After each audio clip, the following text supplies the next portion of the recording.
اب آتا ہے غزوہ موتا، مشہور واقعہ۔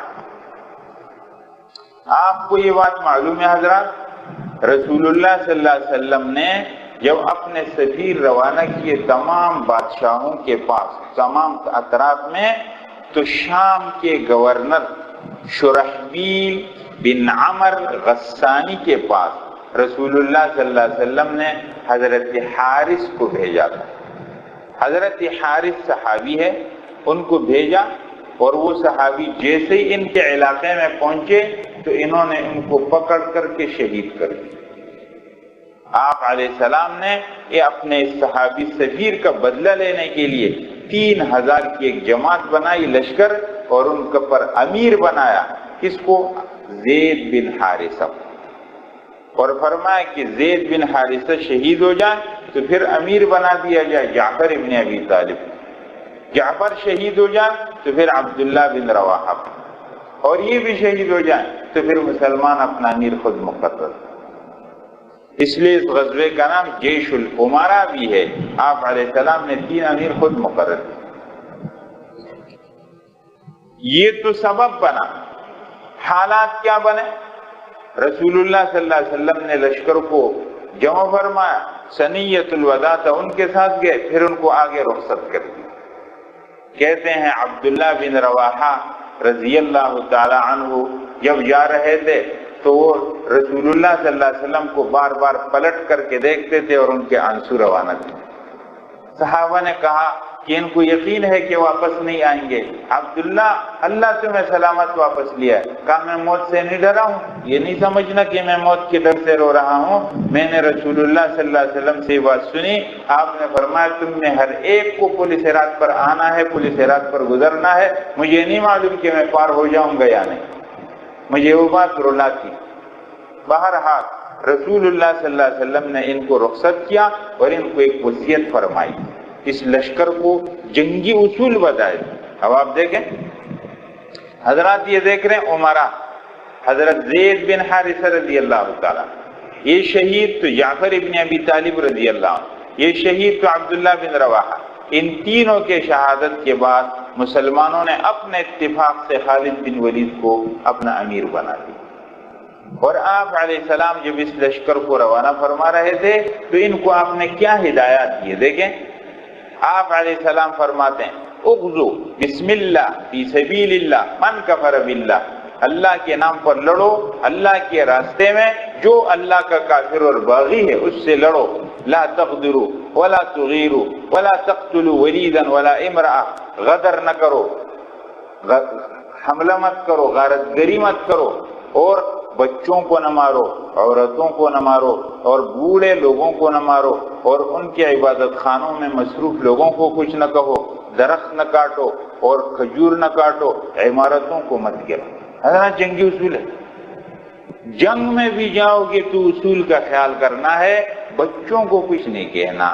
اس مسلمانوں کی لڑائی بدماش اور شریر لوگوں سے، ایسا نہیں ہے کہ سب کو مارنا، نہ، بچوں کا کچھ قصور نہیں، ان کو کچھ نہیں کہنا، عورتوں کا کچھ قصور نہیں، ان کو کچھ نہیں کہنا، اور جو ان کے عبادت خانوں میں اپنے لیے لگے ہوئے ہیں ان کو بھی کچھ مت۔ جو بدماش طبقہ ہے، شریر طبقہ ہے کہ اللہ کی زمین پر رہ کر اللہ کا باغی، اللہ کی کھاتا ہے اور اللہ کا باغی، اور نہ صرف خود باغی، دوسروں کو بھی باغی بناتا، باغی کی سزا ہے یہ۔ رسول اللہ صلی اللہ علیہ وسلم یہ ہدایت۔ حضرات آج دنیا کے امن کے ٹھیکیدار مغرب والے، امریکہ اور یورپ وغیرہ وغیرہ، وہ ان اصول کا خیال کرتے ہیں؟ صرف اپنے پٹرول کی تلاش میں پورے علاقے پر بم برسا کر وہاں کے بچوں کو، وہاں کی خواتین کو، وہاں کے بوڑھوں کو، وہاں کے علاقوں کو تباہ کر دیتے ہیں، اور وہاں کے پورے علاقے کو معذور بنا دیتے ہیں، صرف پٹرول کی تلاش میں، صرف خزانوں کی تلاش میں، اور پھر بھی امن کے ٹھیکیدار۔ اور دنیا میں یہ شور ہو رہا ہے کہ مسلمان دہشت گرد، اور میڈیا اتنا زور سے بول رہا ہے کہ مسلمان لوگ خود بھی کہتے ہیں کہ ہاں نہیں، مسلمانوں کو ایسا نہیں کرنا چاہیے۔ حضرات آج آپ بتائیں انصاف کے ساتھ، ہر جگہ پوری دنیا میں جہاں لڑائی ہو رہی ہے مسلمانوں کے گھروں میں ہو رہی ہے، مسلمان کہاں سے نکل کر گئے ہیں کسی کے پاس لڑنے، جہاں لڑائی مسلمانوں کے گھروں کے اندر ہو رہی ہے، وہ آ کر آئے ہیں اپنے علاقوں سے نکل کر، دور سے آ کر کے مسلمانوں کے علاقے کے اندر آئے ہیں۔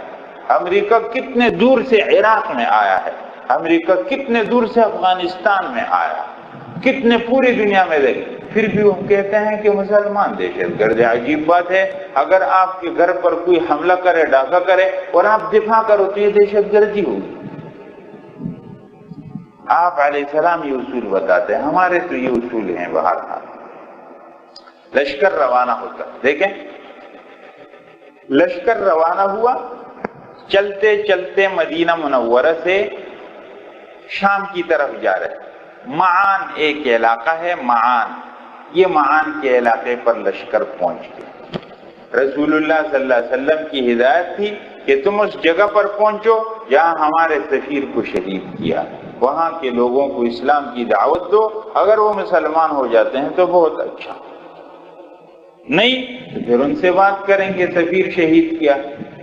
معان کے علاقے میں جب یہ لشکر پہنچا 3000 کا، تو یہاں اطلاع مل گئی معان کے علاقے میں کہ جو شرحبیل شام کا گورنر ہے وہ 1 لاکھ کا تعداد لشکر اپنا اور 1 لاکھ اس کو ہرقل بادشاہ کی طرف سے 2 لاکھ کا لشکر لے کر آیا۔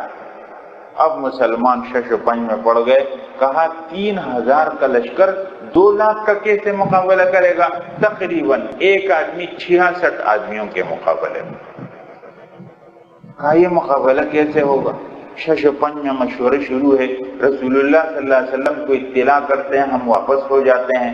عبداللہ بن رواحہ کھڑے ہوئے، کہا مسلمانوں شش و پنج میں کیوں مبتلا ہوتے ہو؟ تم شک میں کیوں پڑتے ہو؟ کیا ہم تعداد کی بنیاد پر آج تک لڑے ہیں؟ ہم ایک نظریے کے لیے اللہ کے راستے میں جا رہے ہیں، ہم شہید ہو جائیں گے، ہم کو مجھ سے کوئی ڈر نہیں ہے، کیوں پریشان ہے؟ تو ہم جائیں گے، ہم اللہ کے بھروسے پر اس 2 لاکھ کے لشکر سے ٹکرائیں گے۔ باتیں کی اور صحابہ کرام میں جوش آیا، 3000 کا لشکر معان سے چل پڑا اور چلتے چلتے موتا کے مقام پر پہنچ۔ موتا کے مقام پر پہنچ گیا، دونوں لشکر آمنے سامنے ہو گئے، ایک طرف 3000 کا لشکر اور ایک طرف 2 لاکھ کا لشکر۔ مقابلہ شروع ہو گیا۔ مسلمانوں کی طرف سے پہلے امیر زید بن حارثہ آگے بڑھے، لشکر کے اندر جھنڈا ہاتھ کے اندر لیا ہوا ہے اور بڑھ رہے ہیں، اور میدان کے اندر کود گئے اور اپنے گھوڑے سے اتر گئے اور چلے گئے، میدان کے اندر کود گئے اور جنگ شروع ہو گئی۔ زید بن حارثہ کو کافروں نے گھیر لیا، لڑ رہے ہیں حتیٰ کہ زید بن حارثہ شہید ہو گئے۔ عجیب، ادھر ہے میدان ہے موتا کا، دکھائیں حضرات، یہ نظر آ رہا ہے حضرات، یہ ہے موتا کا میدان جہاں یہ معرکہ پیش آیا تھا۔ اسلام کے 3000 مسلمان صحابہ کرام اور مقابلے میں 2 لاکھ رومی، اور یہ اسلام اور صلیب کی جنگ ہو رہی تھی اس میدان کے اندر۔ وہ یہ ہے وہ میدان، اور عجیب بات ہے جب اس میدان میں یہ معرکہ ہو رہا تھا، عین اسی وقت کے اندر مسجد نبوی کے محراب پر بیٹھ کر رسول اللہ صلی اللہ علیہ وسلم نے اعلان کرا، الصلاۃ جامعۃ، اعلان کرا تو سارا اعلان ہو گیا، سب صحابہ مسجد میں جمع ہو گئے۔ آپ علیہ السلام مسجد نبوی کے ممبر پر بیٹھ کر پورا میدان موتا آپ کے سامنے، یہ ممبر ہے رسول اللہ صلی اللہ علیہ وسلم مسجد نبوی میں، یہ موتا کا میدان۔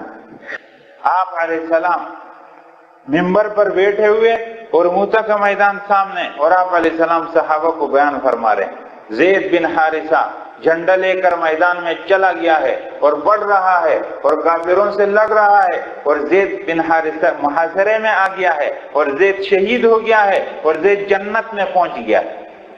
آپ علیہ السلام پوری جنگ کی کیفیت سنا رہے اور آپ کے آنسو روانہ ہے، اور فرمایا کہ اب جھنڈا جعفر نے سنبھال لیا ہے۔ جعفر کون؟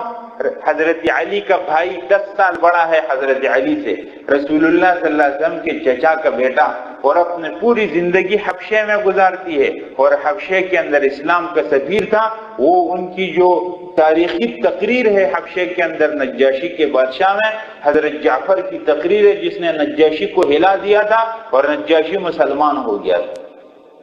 وہ جعفر ابھی ابھی آیا ہے مدینہ منورہ میں، خیبر کے موقع پر آیا۔ اب خیبر جھنڈا لیا ہے، رسول اللہ صلی اللہ علیہ وسلم منبر پر بیٹھے ہوئے، فرمایا جعفر نے جھنڈا لے لیا ہے اور میدان کے اندر کود گئے ہیں اور اپنے سواری کے پاؤں کاٹ دیے تاکہ واپس نہ جا سکے، اور گھیرے میں آ گئے اور ان کے ایک ہاتھ کاٹ دیے کافروں نے، جھنڈا دوسرے ہاتھ میں لے لیا، دوسرا کاٹ دیا، یوں جھنڈا سنبھال لیا، جھنڈے کو گرنے نہیں دیتے حتیٰ کہ سب ان پر ٹوٹ پڑے اور ان کو شہید کر دیا۔ فرمایا جعفر شہید ہو گئے، جنت میں پہنچ گئے، اللہ نے ان کو 2 پر دیے اور جنت میں اڑ رہے ہیں۔ اس لیے جعفر کا لقب پڑ گیا جعفر طیار، جعفر طیار، اڑنے والا جعفر۔ ان کے دونوں بازو کاٹ دیے گئے اسلام کے لیے، لیکن اسلام کا جھنڈا گرنے نہیں دیا۔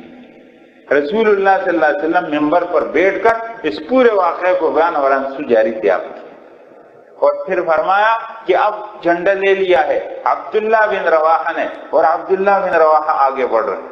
اقسمت باللہ یا نفس لتنزلن طائعة او لتکرہن، طائعة او لتکرہن، اپنے نفس کو کہہ رہے تھے اللہ کی قسم تجھے اترنا ہے، تجھے تو خوش ہو یا نہ خوش، تجھے جانا۔ آگے بڑھتے رہے اور عبداللہ بن رواحہ شہید ہو گئے، اور آپ علیہ السلام فرما رہے تھے عبداللہ بڑھ رہے اور عبداللہ بھی شہید ہو کر جنت میں پہنچ گئے۔ پھر کچھ دیر کے لیے اس جھنڈے کو ایک اور مسلمان نے اٹھایا، حضرت رافع، اور پھر انہوں نے آواز لگائی مسلمانوں تمہارا جھنڈا میں نے اٹھا لیا، جلدی سے اپنا امیر منتخب کرو۔ رسول اللہ صلی اللہ علیہ وسلم نے جو 3 امیر منتخب کیے تھے وہ تینوں شہید ہو چکے ہیں، جلدی سے فیصلہ کرو، اپنا امیر منتخب کرو۔ مسلمان نے کہا تم ہمارے امیر ہو، فرمایا نہیں کوئی اور امیر منتخب کرو۔ حضرت خالد کو امیر جھنڈا دے دیا، کہا یہ امیر ہے، سب نے امیر بنا دیا۔ خالد چپ ہے کیونکہ ابھی ابھی تو مسلمان ہوئے ہیں۔ سب مسلمان نے کہا نہیں خالد آپ ہمارے امیر ہیں۔ خالد آگے بڑھے، خالد آگے بڑھے اور اب انہوں نے نیا تبدیل کر دیا، جنگ کے ماہر آدمی ہے، انہوں نے فوراً اپنے جو لشکر تھا اس کو پیچھے کیا اور یوں پھیلا دیا پورے میدان کے اندر، اور اپنے لشکر رات ہو گئی، دونوں وہ ادھر ہو گئے یہ ادھر ہو گئے۔ حضرت خالد بن ولید نے فوراً لشکر کی ترتیب بدل دی، دائیں طرف کا حصہ بائیں طرف لے گئے، بائیں طرف کا حصہ دائیں طرف لیا، پیچھے کا حصہ آگے لیا، آگے کا حصہ پیچھے لے گئے، پوری لشکر کی ترتیب بدل دی اور پورے میدان کے اندر دور دور تک اپنے لشکر کو پھیلا دیا اور فرمایا کہ اللہ اکبر کے نعرے لگاؤ۔ پوری رات اس میدان کے اندر دور دور تک اللہ اکبر کی آواز گونجتی رہی، اور صبح کو جب رومی پھر مقابلے میں آئے دیکھا کہ نئے نئے چہرے، یہاں وہ چہرے ہیں جو کل نہیں تھے، یہاں وہ چہرے ہیں جو کل نہیں تھے، یہاں وہ چہرے ہیں جو کل نہیں تھے، اور رات کو دور دور تک آوازیں بھی آ رہی تھی، معلوم ہو کہ ان کو نئی کمک پہنچی ہے، نئی مدد پہنچی۔ اور پھر خالد بن ولید نے اپنے لشکر کو لڑانا شروع کیا۔ خالد بن ولید نے 8 تلواریں توڑی اس دن، پھر سے لڑتے رہے اور آخر آہستہ آہستہ اپنے لشکر کو پیچھے لاتے رہے۔ 2 لاکھ کا لشکر ہے اور 3000 آدمی۔ ایک کامیاب امیر کی یہ نشانی ہے کہ وہ اپنی جماعت کو محفوظ خطرے سے نکال کر لیا ہے۔ خالد بن ولید اپنے لشکر کو آہستہ آہستہ پیچھے کرتے رہے، دونوں لشکروں کا فاصلہ بڑھتا گیا اور خالد بن ولید اپنے لشکر کو صحیح سلامت مدینہ منورہ میں لیا۔ جب خالد بن ولید کا لشکر مدینہ منورہ میں پہنچ رہا اور آپ علیہ السلام بیان فرما رہے تھے زید بن حارثہ شہید ہو گئے، جنت میں پہنچ گئے، جعفر بن طالب شہید جنت میں پہنچ گئے، عبداللہ بن رواحہ جنت میں پہنچ گئے، اور فرمایا کہ اب مسلمانوں کی قیادت سنبھال لی ہے اور مسلمانوں کا جھنڈا اٹھا لیا ہے، اللہ کے تلواروں میں ایک تلوار ہے۔ آپ علیہ السلام خالد بن ولید کو کہتے ہیں اب جھنڈا کو اللہ کی ایک تلوار نے اٹھا لیا، اور آپ علیہ السلام منبر پر رو رو کر دعا فرما رہے، اے اللہ اپنے اس تلوار کی حفاظت فرما، اور فرما کہ اب مسلمانوں کو کامیابی حاصل ہوئی۔ خالد بن ولید پیچھے آتے اپنے لشکر کو صحیح سلامت مدینہ منورہ لیا ہے۔ جب لشکر مدینہ منورہ پہنچا ہے سارے مسلمانوں کے بچے نکل کر ان کا استقبال کر رہے تھے، لیکن 3 آدمی ان کے امیر، 3 آدمی زید بن حارثہ جعفر ابن ابی طالب، عبداللہ بن رواحہ اس لشکر میں نہیں تھے، وہ ایک دور سفر پر روانہ ہو چکے تھے، وہ شہادت کا تاج پہن کر آخرت کے سفر پر روانہ ہو چکے۔ حضرت جعفر کے چھوٹے بیٹے تھے، وہ آ رہے تھے، آپ علیہ السلام نے ان کو اپنے ساتھ سواری پر بٹھا دیا۔ حضرت جعفر کی بیوی ہے اسماء بنت عمیر، جس نے پورا عرصہ حبشے کے اندر گزارا، جب ان کو اطلاع پہنچی تو چیخ ماری رونے لگی۔ آپ علیہ السلام نے حضرت اسماء کو تسلی دی اور فرمایا کہ اسماء کے لیے کھانا پکاؤ، ان کے گھر میں لے جاؤ، ان کو کھانا پکانے مت۔ یہی مسئلہ ہے آج بھی، جس گھر کے اندر انتقال ہو جائے اس گھر والوں کو نہیں کھانا پکانا ہے، دوسرے لوگوں کو پکا کر لانا چاہیے۔ بہرحال یہ ایک الگ بات ہے، جس گھر کے اندر کھانا پکتا ہے اور وہاں سے لوگوں کو خیرات کھلائی جاتی ہے، اگر اس گھر کے اندر یتیم بچے ہوں اور میراث کے مال سے یہ کھانا تقسیم کیا جائے، لوگوں کو کھلایا جائے، تو اس کھانے کا کھانا بھی جائز نہیں، کیوں یتیم کا مال ہے۔ بہرحال یہ الگ مسئلہ ہے۔ تو غزوہ موتا کا یہ واقعہ پیش آیا، لیکن اس کا نتیجہ کیا نکلا کہ رومیوں کا بہت بڑا رعب مسلمانوں کے دل سے نکل گیا اور رومیوں پر مسلمانوں کا رعب پڑا، اور یہ سبب بن گیا آگے جتنے روم کے اندر اسلام گیا ہے اس کے لیے یہ واقعہ سبب بن گیا۔ غزوہ موتا، حضرات یہاں ایک سوال ہوتا ہے کہ غزوہ تو وہ ہوتا ہے جس میں رسول اللہ صلی اللہ علیہ وسلم خود شریک ہو، اس کے اندر تو رسول اللہ صلی اللہ علیہ وسلم شریک نہیں ہوئے، آپ مدینہ میں ہیں، لشکر گیا ہے موتا کے مقام پر، لیکن اس کو غزوہ موتا کہتے ہیں۔ علماء کہتے ہیں وجہ یہ ہے کہ وہ میدان رسول اللہ صلی اللہ علیہ وسلم کے سامنے تھا، گویا آپ اس میں شریک تھے، اس لیے اس کو غزوہ کہتے ہیں۔ تو یہ غزوہ پیش ہے، یہ ہے وہ میدان، اور اس میں حضرت جعفر ابن ابی طالب کا مزار، ان کی قبر یہاں پر۔ یہ ہے حضرت خالد بن ولید کا کارنامہ، آپ نے دیکھا، اب عمرو بن العاص کا کارنامہ دیکھیں۔ اسی رومی شام کے علاقے کے اندر ایک ذات السلاسل کا علاقہ ہے شام کے بارڈر پر، یہاں ایک قبیلہ تھا بنو خزاعہ، انہوں نے موتا کی جنگ میں رومیوں کی مدد کی تھی۔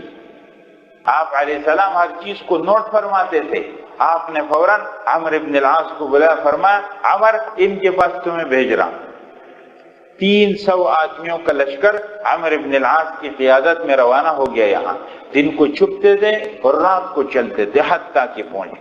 جب پہنچے تو وہاں معلوم ہوا کہ بہت بڑی تعداد ہے ان کی، تو حضرت عمرو بن العاص نے رسول اللہ صلی اللہ علیہ وسلم کے پاس پیغام بھیجا کہ ہماری مدد کے لیے اور لوگ بھیجے جائیں۔ تو آپ علیہ السلام نے 200 آدمیوں کی جماعت حضرت ابو عبیدہ بن الجراح کی قیادت میں یہاں بھیجی، اور وہ گئے ہیں ان کی مدد کے لیے، اور یہاں پورے گھومے پھرے ہیں اور اس پورے علاقے کو صاف کر کے واپس کامیاب لوٹ آئے۔